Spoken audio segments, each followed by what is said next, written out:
बातमी अमित शहा यांच्या मुंबई दौऱ्याची। अमित शहा 150 वर्ष जुन्या लक्ष्मीनारायण मंदिराला भेट देणार आहेत। माधवबागच्या लक्ष्मीनारायण मंदिरामध्ये ते दर्शन घेतील। हे माधवबाग लक्ष्मीनारायण मंदिर 150 वर्ष जुनं आहे। अमित शहा हे 3 दिवस महाराष्ट्र दौऱ्यावरती आहेत। आज ते मुंबईमध्ये आहेत आणि अमित शहा 150 वर्ष जुन्या लक्ष्मीनारायण मंदिराला आज ते भेट देतील, दर्शन घेणार आहेत।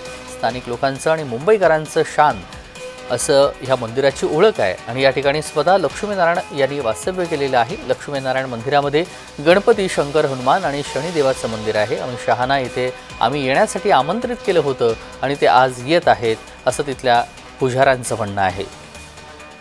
अमित शहा 150 वर्ष जुन्या लक्ष्मीनारायण मंदिराला आज भेट देणार आहेत। अगदी थोड्याच वेळात ते मंदिराला भेट देणार आहेत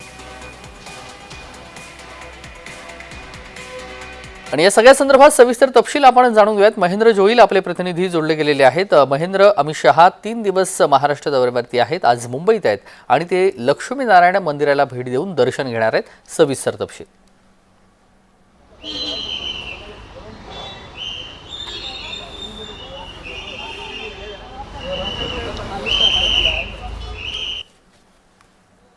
अतिथीगृहात जे आहे ते आगमन झालं। काल वास्तव्यासाठी ते तिथे होते। आज सकाळी जे आहे ते एकनाथ शिंदे उपमुख्यमंत्री हे त्यांना भेटण्यासाठी गेले होते आणि त्याचबरोबर मुख्यमंत्री देवेंद्र फडणवीस या ठिकाणी पोहोचले होते। काहीच वेळात आहेत ते देवेंद्र फडणवीस आणि उपमुख्यमंत्री एकनाथ शिंदे यांच्या सहित जे आहेत ते गृहमंत्री अमित शहा हे या ठिकाणी पोहोचणार आहेत। आपण पाहिलं तर आज जो आहे तो लक्ष्मीनारायण म्हणजे माधवबाग येथे गिरगावात एक मंदिर आहे, त्या मंदिराला 150 वर्ष पूर्ण आहेत आणि 150 वर्ष पूर्ती कार्यक्रमात ते सहभागी होणार आहेत। महत्त्वाचं केलं तर इथल्या स्थानिक लोकांचं जे ते श्रद्धास्थान असलेलं मंदिर आहे, त्या कार्यक्रमात अमित शहा यांना आमंत्रित केले आणि अमित शहा इथून जे ते वीर स्वातंत्र्यवीर सावरकर यांच्या जे ते 60व्या पुण्यतिथीनिमित्त मुंबई युनिव्हर्सिटीत एका व्याख्यानात जाणार।